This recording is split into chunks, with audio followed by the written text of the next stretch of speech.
મુખ્યમંત્રી નરેન્દ્ર મોદીએ સુરતમાં સીસીટીવી ટેકનોલોજીથી સંચાલિત સુરત શહેર પોલીસ કમિશનરના સમાન જીવનની સુરક્ષા માટેના અભિનવ પ્રોજેક્ટનું લોકાર્પણ કરતા સુરતની જનભાગીદારી દ્વારા નાગરિક સુરક્ષા માટે વિશ્વસનીય સતર્કતા અને સજ્જતા માટેની ટેકનોલોજીની પહેલ સમગ્ર દેશ માટે દિશાદર્શક બનશે તેવો વિશ્વાસ વ્યક્ત કર્યો હતો।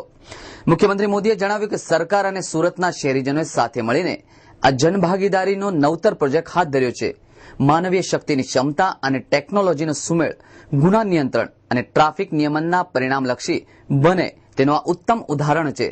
સુરતે જનભાગીદારીના નવા પરિણામ રૂપે 3P ને બદલે 4P પીપલ્સ પબ્લિક પ્રાઇવેટ પાર્ટનરશિપની ફોર્મ્યુલા અપનાવી તે માટે તેમણે અભિનંદન આપ્યા હતા। હું સુરત શહેરના સૌ મિત્રોને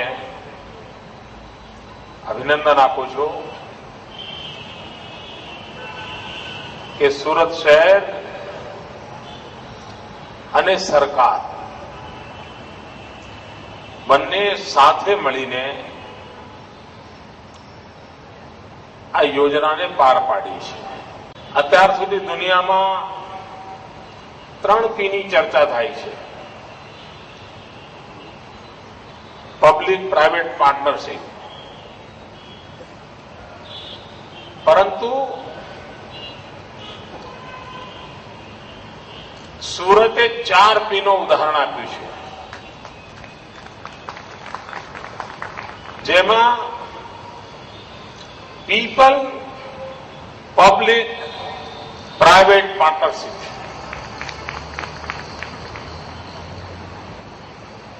આનો જે લાભાર્થી વર્ગ છે એ સમગ્ર યોજનાનો જ્યારે ભાગીદાર બને ત્યારે કેટલી મોટી તાકાત બની જાય છે એ આવનારા દિવસોમાં આ પ્રોજેક્ટથી સુરત અનુભવશે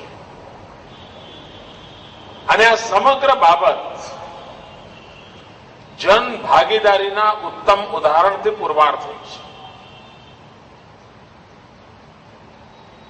મિત્રો, ટેકનોલોજી ખૂબ ઝડપથી બદલાઈ રહી છે અને આપણે જેટલા ઝડપથી ટેકનોલોજીના સદુપયોગ માટે આગળ વધીએ એના કરતા વધારે ઝડપથી એના દુરુપયોગ કરનારાઓ આગળ વધતા હોય છે અને તેથી કોઈ પણ ટેકનોલોજી સાથે માનવીય શક્તિ, એની ક્ષમતા, એની કુશળતા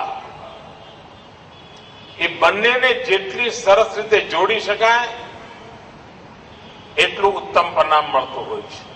ગુનાની તપાસ અને ગુનેગારોને પકડવામાં ટેકનોલોજી કેટલી કામયાબ બની શકે છે તેના માટે પોલીસ તંત્ર સતર્ક બને તેની ભૂમિકા આપતા નરેન્દ્ર મોદીએ જણાવ્યું હતું કે ટેકનોલોજીનો સદુપયોગ ગુના નિયંત્રણમાં પ્રાથમિક જરૂરિયાત છે।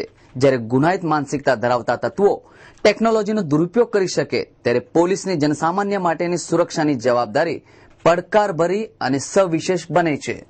સુરતની આ પહેલ સમગ્ર દેશને માટે એક દિશાદર્શક બને છે કે આ પ્રકારનું સર્વેલન્સ માટેનું કામ આધુનિક ટેકનોલોજીના માધ્યમથી અને ઓછામાં ઓછા મેન પાવરથી કરી શકાય છે। સૌથી ઓછી ઉંમરનો પોલીસ બેડો ક્યાં હોય, જે પોલીસ બેડાના માણસોની એવરેજ ઉંમર ઓછામાં ઓછી હોય, એક અર્થમાં સૌથી યુવાન પોલીસ બેડો ક્યાં હોય તે ગુજરાતમાં છે। મિત્રો, ગુજરાતનો પોલીસ બેડો આખા દેશમાં એક જ એવો છે કે જેની પાસે જે નવી ભરતી કરી છે આ બધી નવી ભરતીને કોમ્પ્યુટર આઈટી નોલેજ હોય તો જ એડમિશન મળ્યું છે। એના કારણે આજે ગુજરાત સરકારની અંદર બીજા કોઈ પણ ડિપાર્ટમેન્ટો કરતા પણ સૌથી વધારે ટેકનો સેવી સ્ટાફ ક્યાંય હોય તો પોલીસ બેડામાં છે। આનો લાભ, આજે ટેકનોલોજી આપણે લાવ્યા છીએ એનો લાભ સામાન્યમાં સામાન્ય કોન્સ્ટેબલ પણ કરી શકવાનો છે।